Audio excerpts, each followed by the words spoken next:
Hello and welcome to Evangelical 360. I'm your host, Brian Stiller, and I'm pleased to share with you another conversation with leaders, change makers, and influencers impacting Christian life around the world. My guest today is Dr. Michael Higgins, Professor Emeritus and Distinguished Scholar at St. Mike's University. His most recent book was titled The Jesuit Disruptor, a personal portrait of Pope Francis. And he's written about the future of the papacy, what he refers to as the emergence of a new Leo XIV. This is the second podcast in a series of two. Now, an obvious question for evangelicals is this: why should we care about who the Pope is? What sort of impact does the papacy have on the Protestant Church? Whether you're curious, cautious, or simply want to be informed, Michael Higgins is here to help us understand and think clearly about one of the most visible roles of the Christian faith. So listen in and join the conversation on YouTube in the comments below. And be sure to subscribe, and when you do, share this episode always using hashtag Evangelical360. Michael Higgins, you've written this very interesting book, The Jesuit Disruptor. If you have any interest in understanding the background to Pope Francis, who has crossed the Jordan, you'll want to read this book. Michael is very engaging, very descriptive, some wonderful, wonderful quotes. This one quote, Francis lambastes clericalism, which you have talked about. He said, "Clericalism is a whip, it's a scourge. It's a form of worldliness that defiles and damages the face of the Lord's bride. It enslaves God's holy and faithful people. And God's people, God's holy, faithful people, go forward with patience and humility, enduring the scorn, mistreatment, and marginalization of institutionalized clericalism. And how naturally we speak of the princes of the church or of episcopal appointments as career advancements. It's enough to go into the ecclesiastical tailor shops in Rome to see the scandal of young priests trying on cassock and hats, or albs and lace-covered robes." The Disruptor. This has been an interesting conversation that we've had up to now. But I wonder, well, many of my friends are going to be asking, Stiller, why are you interested in knowing about Rome? And I guess the question is, given that evangelicals think of the Roman Catholic Church as a heresy, as I'm sure the Roman Catholic Church thinks Protestantism and evangelicals are heretics, we see the gospel differently. We do different interpretations of the biblical text. You add the history of your theology of Rome into it. We try to stay with just the biblical text. We somehow think we're purists, as you know. But the question is, Michael, why should I, as an evangelical, have an interest or a concern about the Pope, about Rome, and about the 2.7 billion Christians in the world? Half of it are Roman Catholics. Why should I be concerned? I think, Brian, because we have a lot in common, number one, and that was one of the things that Francis wanted to underscore. Not the things that divide us, but the things that unite us. What's the principal thing that unites us? Jesus.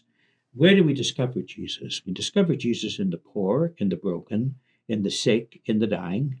So these are areas in which, irrespective of biblical hermeneutics, irrespective of systematic and historical theology, and the different spiritual traditions that define us, we have this common rootedness in the salvific message of Jesus of Nazareth. And so for Francis, particularly, evangelicals were appealing. They weren't a body that he felt were either hostile or uncomprehending. He saw them as fellow Christians. And he did so because, in some very fundamental way, Bergoglio, or Pope Francis's whole approach, was affective and evangelical. He felt very comfortable expressing himself with the freedom of the spirit, with working without the constraints of office. I remember one occasion, I've been to Rome in several, you can't even begin to list them, and watching him preside at liturgy, and how unhappy he appeared, doing that, as if he was a member of the House of Windsor and he was just carrying this weight of tradition with him. He came alive when he read the gospel and when he preached on the gospel. His face would light up. He would look at the people in the great Roman Duomo, the great cathedral, the Basilica of Rome, and he would just be full of an evangelist's energy and conviction. And I think he saw in the evangelicals that he met in Brazil and most especially in Argentina, he saw people alive to the Spirit and alive with the Spirit. And although he was not anti-intellectual, he was, after all, a Jesuit, he was a sharply intelligent man, he didn't see himself in terms of a traditional scholar, in that he always, and he makes this clear in his writings, that reality takes precedence over ideas. Doesn't denigrate ideas, doesn't denigrate those who work with new ideas. But what he says, it's the person in front of you, it's encounter that matters. The evangelicals, they seem to do that. We need to learn from them. So he never saw them as a force to contend with. He saw them as companions along the way. And evangelicals picked that up. They picked up the fact that this wasn't a political move on his part. Well, we better bring the evangelicals in because we need to make common ground as we struggle in certain areas. No, it wasn't strategic. It was deeply pastoral. We should befriend them because they can teach us. This is one of the things that was a characteristic of his papacy. Humility. He goes on and on about the importance of humility with priests and bishops. We learn from others. Some time ago, when I was invited as a guest there, an hour before lunch, just getting to know each other. And I asked him why he had gone to a Pentecostal church about 3 weeks earlier, halfway down Italy, on a Sunday morning, and he apologized to the church for the way the Catholic Church had treated the Pentecostals. And I said, "Why did you do that?"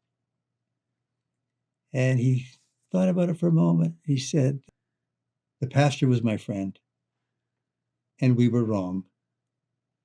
And sometimes in my role, you've got to show humility."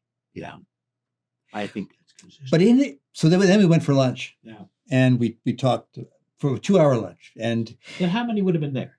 Oh, there were maybe 6 of us. Yeah, isn't that wonderful? And he told the waiters, "I'll look after them." Yeah. and it was an interesting time. Someone got a picture. He was sitting just about this distance, maybe even closer. Yeah. And I saw he was going to do something. And I thought, wow, this is amazing. He had told the waiters to leave, and he saw my glass was almost empty with water, so he was filling my glass. He was looking after us. But in that conversation, we were talking about evangelism in a secular Europe. And he said, "Brian, I want you to know that I'm not trying to evangelize an evangelical." And he laughed and he said, "I know some of my senior people will be very unhappy." But I realized it was a theological statement he had made. It was soteriological. He was talking about sin and salvation. It was talking about God's grace in the midst of failure. And he was saying, "Brian, your understanding as a recipient of the grace of God and the forgiveness of your sins by the way you confess Christ is legitimate. You don't need the Catholic Eucharistic meal as a way of receiving grace." Mm-hmm. Mm-hmm. Now, I've never heard anybody say that elsewhere, and I've never publicly talked about this, but to me, it was a remarkable moment when the Pope of Rome looks at this Pentecostal boy from Saskatchewan and says, "I understand that your coming to Christ is legitimate and God-honoring and biblical, and go for it." That's beautiful. I did not know this, and I think that it's a wonderful... What do you make of that? I make a lot of it because it's a wonderful encapsulation of the fundamental pastoral theological approach he takes to everything, which is inclusivity. It doesn't mean everything matters at the same level, but what it does matter, it is respect. He's saying, look, your tradition matters. It matters greatly. You come to God, you experience God's grace, You experience the power of God's love. It's outside our ritual and our certain aspects of our creed, but it's no less legitimate. It's been your mode of experiencing God's presence in your life. Now, what he's doing here is taking to the next level what already appeared in the Second Vatican Council's document on ecumenism, in which the church makes clear that there are ways to holiness and salvation that are outside of the Catholic communion. There are ways in which people can be holy that are not prescribed or prescribed by our reality. So, but, it's one thing to have that as a conciliar document or that statement. You can find holiness in other traditions, other Christian denominations, but also outside of Christ, of the Christian tradition. It's another thing to actually begin to implement it in serious ways, including as the Bishop of Rome. So when he says, and he did this when he went to meet Waldensians, the old Protestants of Italy, when he went to other groups, his special relationship with the Archbishop of Canterbury, his love of working with other clergy in Protestant traditions when they were trying to make political headway in Sudan and South Sudan and Sudan during that horrible war that continues to plague the continent. Again and again, Francis saw his ecumenical partners as companions with him on the way to Christ, that their traditions are not insufficient. They're not weak. They're not diminished. They're not poor versions of Catholicism. They are legitimate ecclesial ways of coming to God. And that kind of ecumenism can be very discomforting for traditional prelates and others who operate, and this would be true of evangelicals as it would be true of Lutherans and Anglicans and Catholics, that we hold the truth and that therefore any kind of a dialogue in a sense is merely ritualistic, it's superficial because we're not going to change our position. Francis would say, no, there is truth. Now there are traditions which we must respect and indeed reverence. Where is Rome going? Here we live in a world of driving secularity in some parts of the world, and in the global South, in Africa, and Latin America, and Asia, you have a church that is just booming. It's growing. Churches are being planted. People are coming to faith in Christ. People are experiencing healing and the filling of the Spirit. It's like we've never known in the world's history. And yet we have wars, we have ecological challenges in that, and multi-religious activity. So you have Islam on the rise in some places. So here you have the Roman Catholic Church, you have Christianity, 2.7 billion, with the Roman Catholic Church being half of that. And the power and influence, where is Rome leading the larger church, or is she a player? I had a friend of mine who worked with me. You might have known him. He was an Anglican priest, taught at Simon Fraser, was pastor of a parish in Vancouver. His name was Donald Grayston. And he ran an institute called the Shalom Institute. He was very much involved in peace issues and very much involved in ecumenical issues. And one day he said to me, just a few years before he died probably in his mid to late 70s. And he said to me, I've come to the conclusion that all the churches in Christianity must find a place for papal leadership, because he's our one global leader. He said, I'm an Anglican priest and Canterbury matters, but Canterbury doesn't matter like Rome, nor Moscow, nor Constantinople. None of them have that global outreach. And he said, we just got to find a way for the Pope to exercise his ministry that's more inclusive. And this was a big dream for him. And I thought often about it, because the popes themselves have taken initiatives to try to bring Christians who have been separated from Rome back into at least a working partnership with Rome, if not actually inclusion. in the Roman body. And Leo the 14th recently said at his inaugural mass the same thing that Francis has said, that religion is not about propaganda. It's not about imposing religion on others. It's respecting the faith of others. That's how we witness. This is a huge departure from Catholic teaching in Rome in the 19th century, when the standard norm was error has no rights. One of the reasons why you could use temporal authority to suppress or minimize other religions was precisely because they were in error, and error has no rights. Church has long since rejected that.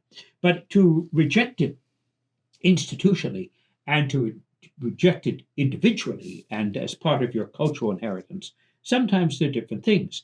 Francis again and again asserts the commonality, just like Laudato Si about the environment. It's our common home. Among Christians, this is our common faith. What are the things that unite us? And the Pope is supposed to be a principle of unity and harmony. That's one of the things that Pope Leo said at the beginning of his pontificate. I'm here as a symbol of love, of Christ's love. I should be involved as a church in expanding God's love over the universe. Do we do it? Very often, no. But aspirationally, this is what we're called to do. And this is what the primacy of Peter is called to do. It's a primacy of unity and a primacy of love. So my job to witness that. So why should evangelicals care about the Pope? Because I think they can look at the Pope not as the whore of Babylon or the Scarlet Woman or whatever other fancy titles given the Pope over the centuries. We thought that Revelation was pretty descriptive. Really, yeah, they really revealed it, right? Bagged it right out of the closet there. But because as the successor of Peter, his job is to ensure unity, harmony, and love among Christians. I think the big problem is we've tended to emphasize the wrong titles of the Pope. For instance, what is the Pope? Well, he's the Patriarch of the West, although Benedict XVI got rid of that because the Eastern patriarchs found it offensive. But he's Bishop of Rome. He's the successor of Peter. He's the vicar of our Lord Jesus Christ. He's the primate of Italy. He's the head of the Vatican City State. These are all his titles. But some of those we don't agree with. No, but here's one you will, and the one he took as the most important. The service civorum Dei, the servant of the servants of God. Okay. That's the title that most he wanted to communicate. Okay. My job is to serve, not to dominate, not to control, but to serve. Because some of the other titles are titles of power. Head of the Vatican City State, it's power, right? Temporal power, not just spiritual power, temporal power. But here he's saying, I am the servant of the servants of God, indicates that you're at the bottom. You're like Jesus, washing the feet of the disciples. Yeah. You're not standing over them. It takes a lot to be able to shift that mentality. It's like the inverted pyramid. It takes centuries to put one image in mind, to embed it in how we think. How do you rip that out or disrupt it? To offset the Petrine claim as a servant is a big jump. Huge jump. It's a huge jump. And the Petrine claim, of course, is in Matthew and part in John, but mostly in Matthew. And there have been great debates among biblical scholars and reformers and evangelicals and others about how you read those passages. Yes. And how do you explain, how do you see in the Pope of Rome, Peter of Galilee? Like, how do we get from a fisherman, right? How do we get from a fisherman to a prince? I mean, how's that possible? Right? And it's something we aren't going to solve here. But what I want to talk to you about Leo the 14th, the new Pope. But before we do, the Jesuit Disruptor, he came to Canada. He did. And he engaged with the indigenous people. Unwrap that a bit for us. Well, he came to Canada at the request of the indigenous, and he did not define it as a state visit. It wasn't actually a state visit.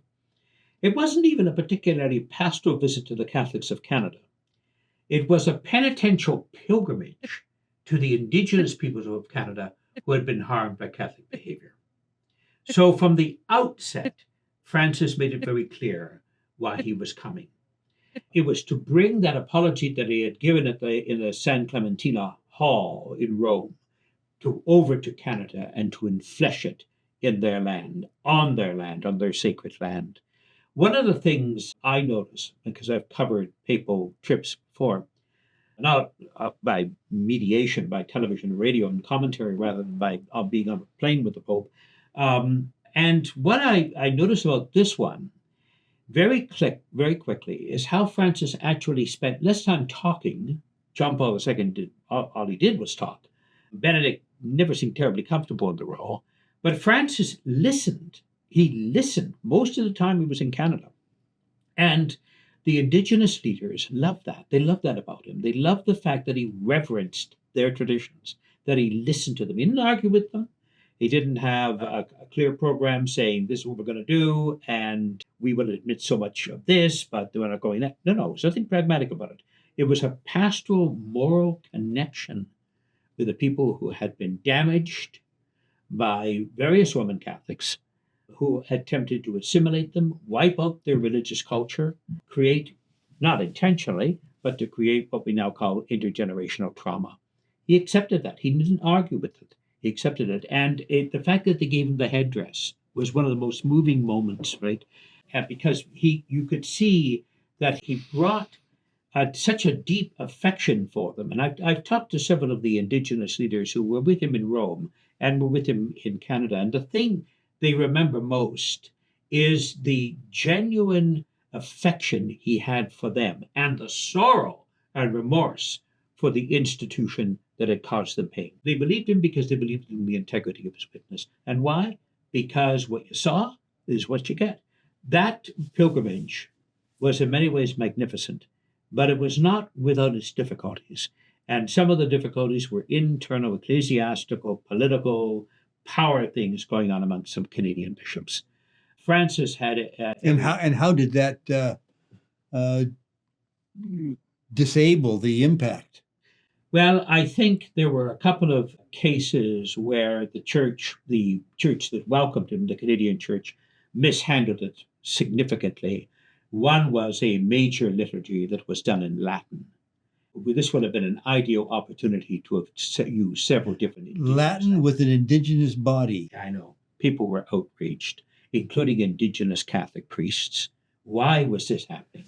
And this would not have been Francis. See, when the Pope comes... So was there logic to that? It was just extremely bad taste, and it was a bad judgment call. Nobody knows. It was done by some functionary in the Canadian Conference of Catholic Bishops, because the Pope doesn't set... His retinue and he come as guests of the country, guests of the church in that country. So even when he speaks, a good deal of what he says has already been crafted by the bishop. He has to agree with it. He won't say anything he doesn't agree with. But he doesn't know every individual situation in every country. So he depends in great part on their feeding him, right? Which is what every political and religious figure does. But he gives it his own tone. He gives it his own careful signature. So I think what you found in that penitential pilgrimage was a real determination on Francis's part to make an end, to ask for mercy. And at the same time, it's only a beginning. It's not the end. So give me a summation of his papacy. Well, I think I mentioned it almost at the very beginning, Brian. He humanized the papacy. He made it less an office of monarchy and more the office of the fisherman. He went out of his way to embrace people from different traditions, religious traditions, or indeed none, in his pursuit of trying to find the common ground that unites us, because he presided over a church that is riven.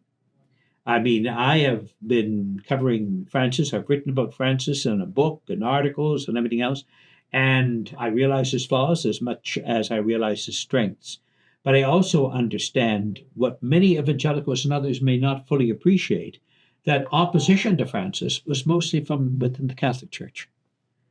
That if you go outside the Catholic Church, you'll find people who don't particularly even like the Catholic Church, but they like Francis.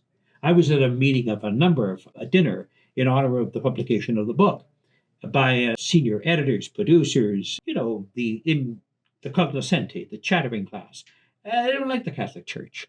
For some reason, they like me, but they don't like the Catholic Church. They loved him. And I said, I don't know how. I mean, well, you do understand he was the head of the Catholic Church. Oh, yes, again, I was kind of it was kind of a flaw. But the real important thing was they loved him. And I think that that's one of the things when you say what defines him. I think what defines him is that fragile, sometimes vulnerable openness and love. Do you remember very early in his pontificate, he embraced a man like Francis of Assisi embraced a leper. And this man had a particular disease that so disfigured his face that he was repugnant to look at. Like you're repelled by it. Francis embraced him, kissed him, held him. This wasn't a media moment. This was an expression of his ministry. Thank you, Michael. But you've written about the new Pope. I have. Leo the 14th. Leo the 14th. Not a book. Not yet. A couple of articles, yeah.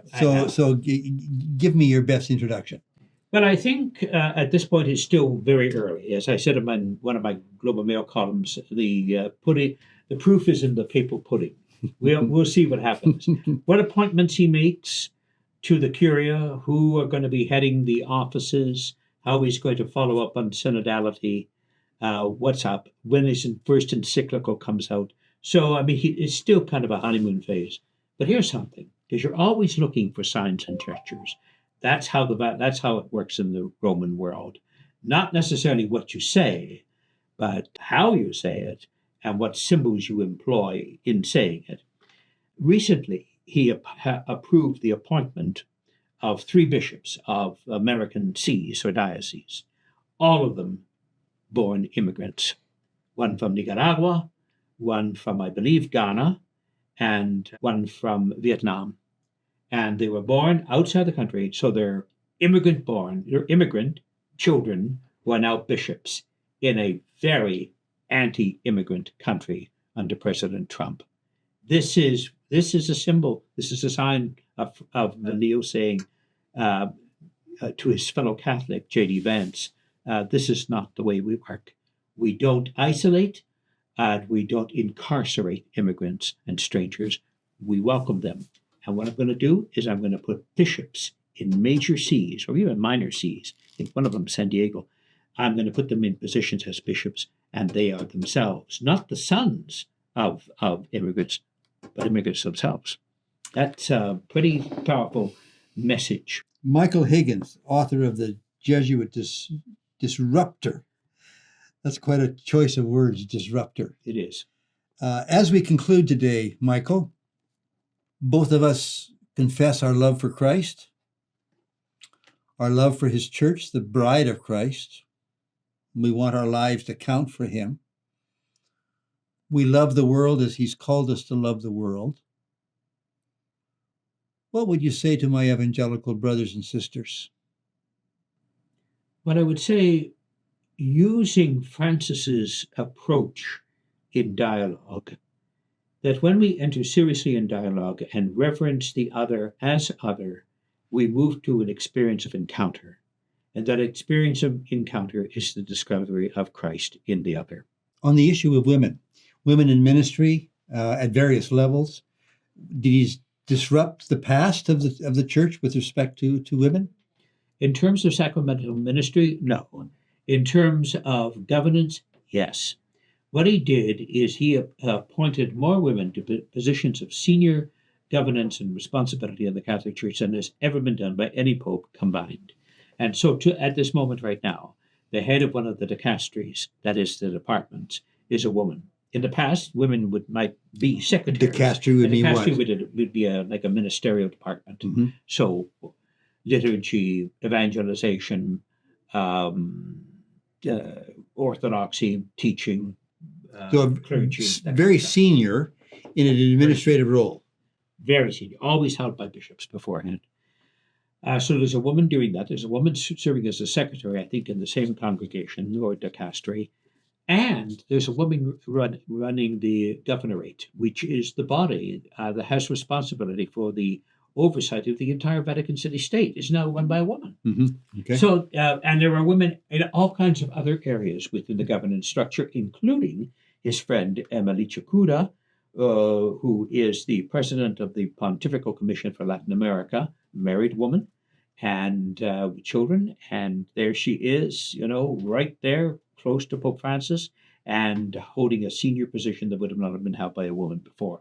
So, in matters of governance, leadership, modeling, witness, he moved the role of women in the Catholic Church at an accelerated rate.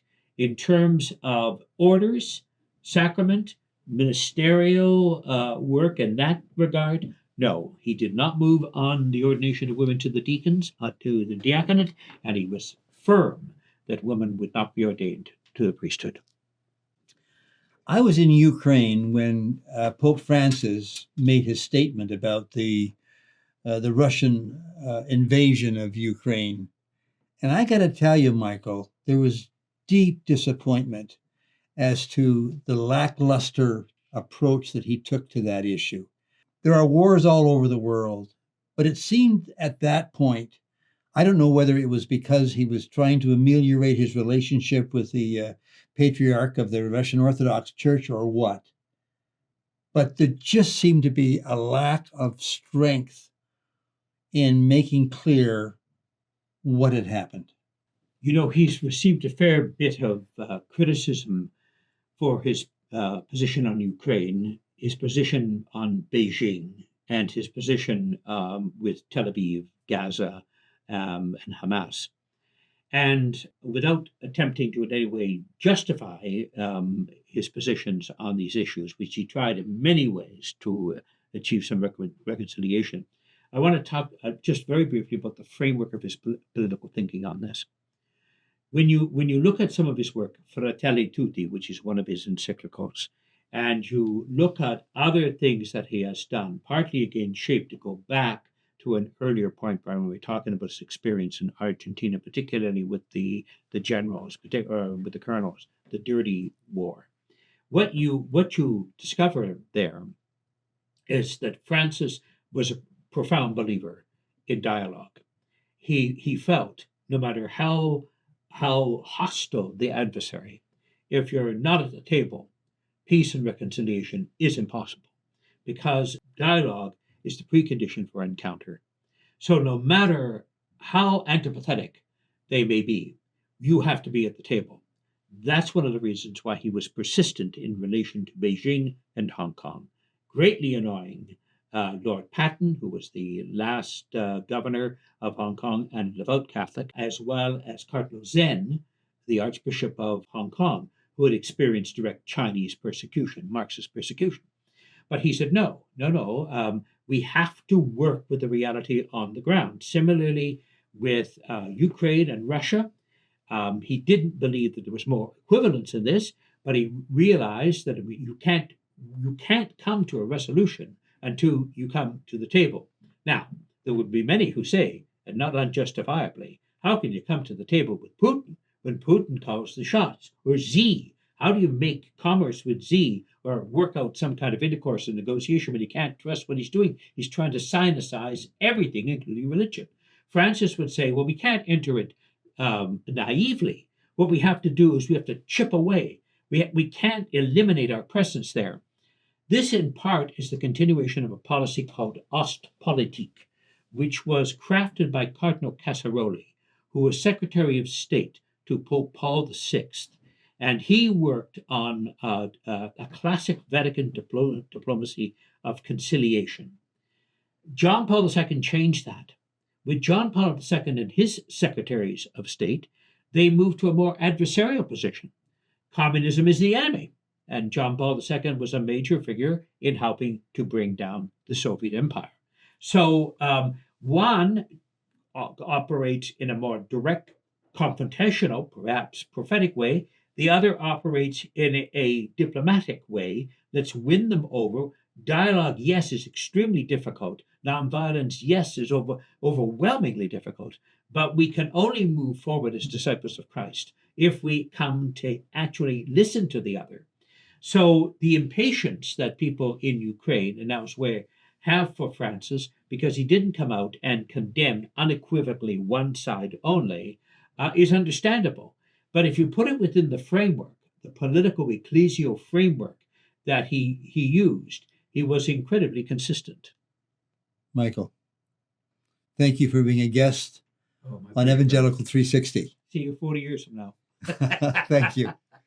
Thank you, Michael, for joining us today on part 2 of the 2-part series in this podcast.